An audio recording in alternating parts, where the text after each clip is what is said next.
Hey all, welcome to Volugy's Wireside Chats. I'm your host, Neal Terracciano. I am at Volugy's annual Tech Summit event in Tampa, Florida. I have here with me today HP's Chief Creatologist, Joe Batista.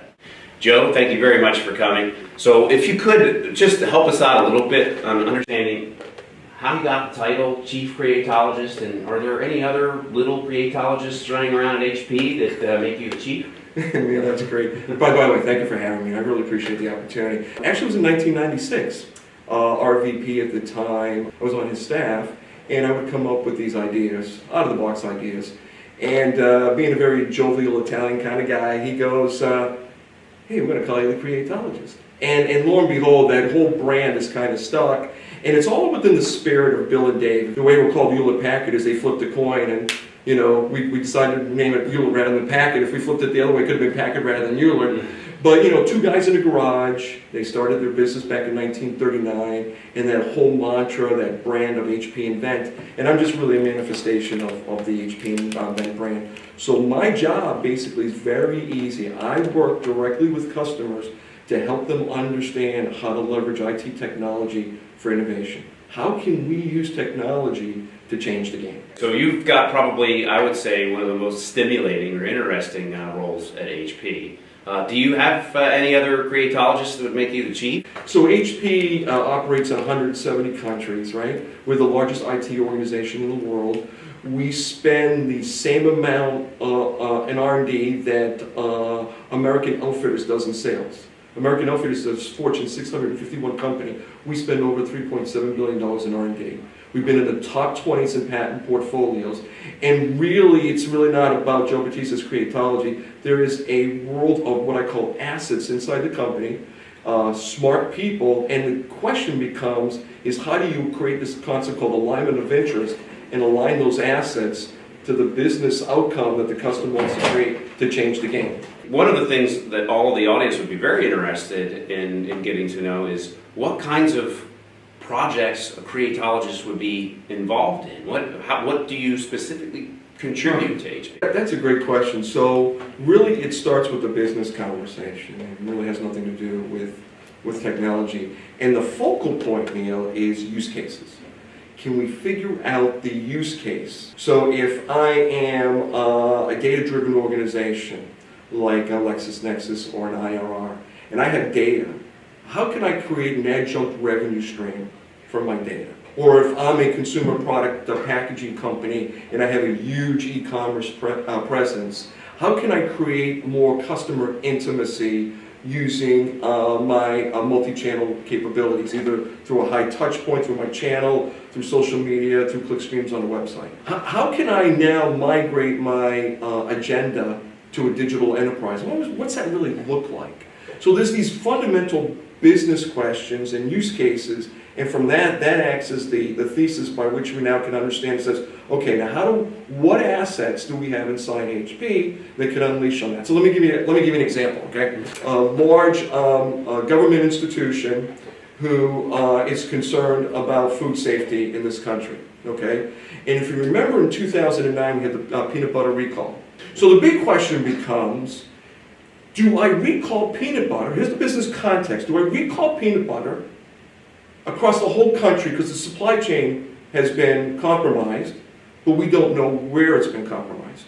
So that decision, if I do a national recall, would be $1 billion impact, which it was in 2009. So that's the business context, that's the business question, that's the use case. Can I use technology to solve that problem? And the way we went about this is what I call a data literacy challenge. I hate to use the word big data because I don't even know what that means. But it's a data literacy challenge. Can I take a data source like tweets and mine the tweets to say, what were you eating 2 weeks prior? Where were you? Did you feel sick?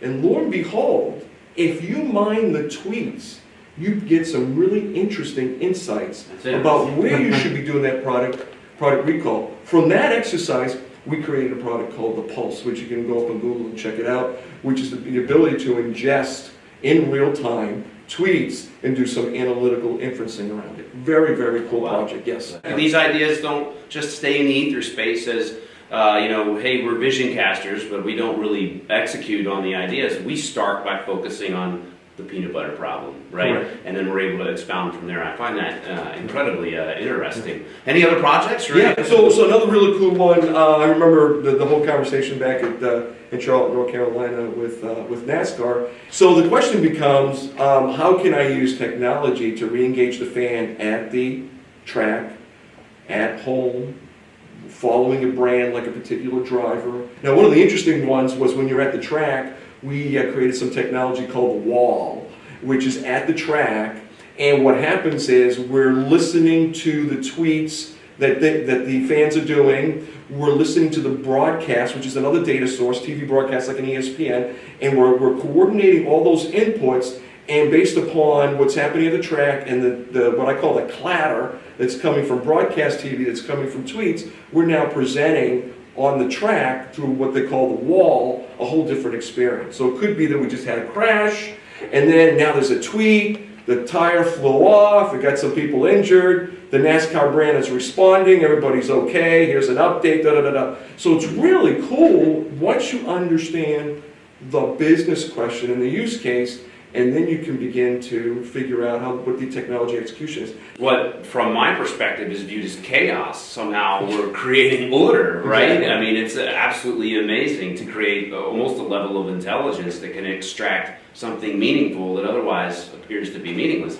When I say meaningful, can produce value either to NASCAR or to the consumer or to both. Well, I'd like to give you one more example. This is my my coolest example. Please. My coolest example is there's this technology, and we showed it today. Remember that, Neal? Yes. Customers were just like floored that actually had this technology. Is this make animating objects? Exactly. Right? It's the Erasmus. It's the Erasmus technology. So Erasmus technology is an inside HP's portfolio, and basically what it is you take the most common consumer appliance on the planet, a cell phone, right? And it's an image recognition system, so I recognize the image, and then what I do as an IT group is I create an experience around that image, so when a user puts their cell phone, snaps a picture, that image goes off to a database, it collects an experience, and it presents the experience. So let me give you a really cool project that we're working on is consumer packaging. So you're a company that manufactures a cleaning product for the healthcare community.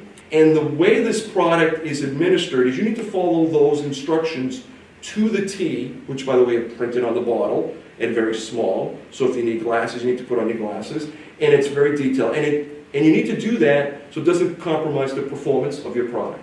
This company gets 40% of their profits from this consumable product. So what if we could take the cell phone and point it at the product, and since it looks like with a thin neck and it's got a wide body in the bottom, we know it's this particular cleaning product, and then we point it to it, and then what will happen is it will play a video of how you administer and clean a surface at a dental office. Or think about an NBA ticket, or think about a GQ magazine. It's this whole concept that if you're in the consumer circles, it's called info-lust. Consumers want more meta meaning about something physical. Now with the Rasma, I can recognize the image and then I can push down a different experience. You can download the app on an Android or iOS phone, and then you can go up to the website, Rasma website, and you can download the Rasma Studio.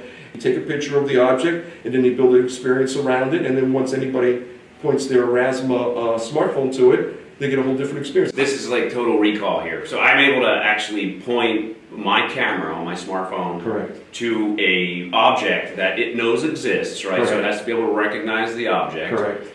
From any angle, is it picky? I mean, is it? Yeah, sometimes it's picky. Yeah, sometimes it's picky. But if I pointed at this dollar bill, Correct. there's something's going to occur. It's going to recognize the dollar bill, and then it's going to create content for me. Exactly.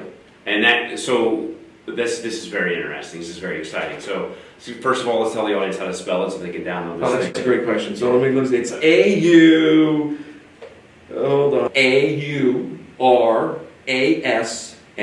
Okay, and it's free? It's free. Okay. So the app that recognizes it is free. And then the second piece of the puzzle is the Erasmus Studio, which you go to the Erasmus.com site and you can download the studio. Is it a developer kit or something? Yeah, it's like a developer kit. Yeah. Trust me, you don't have to be techie.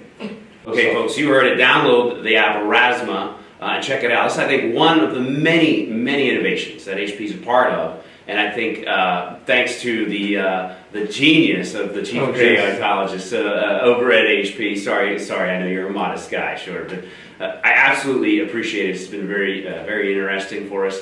Folks at Wireside, this is the kind of stuff that we just gobble up. We're all geeks at heart, and if you're watching this, you're one too. So I appreciate you putting the time aside.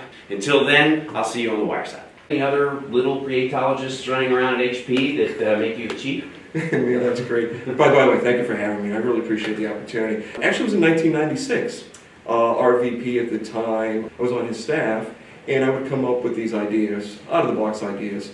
And being a very jovial Italian kind of guy, he goes, hey, we're going to call you the Creatologist. And lo and behold, that whole brand has kind of worked directly with customers to help them understand how to leverage IT technology for innovation. How can we use technology to change the game? So you've got probably, I would say, one of the most stimulating or interesting roles at HP. Do you have any other creatologists that would make you the chief? So HP operates in 170 countries, right? We're the largest IT organization in the world. We stock, and it's all within the spirit of Bill and Dave. The way we're called Hewlett-Packard is they flipped a coin, and you know, we decided to name it Hewlett rather than Packard. If we flipped it the other way, it could have been Packard rather than Hewlett.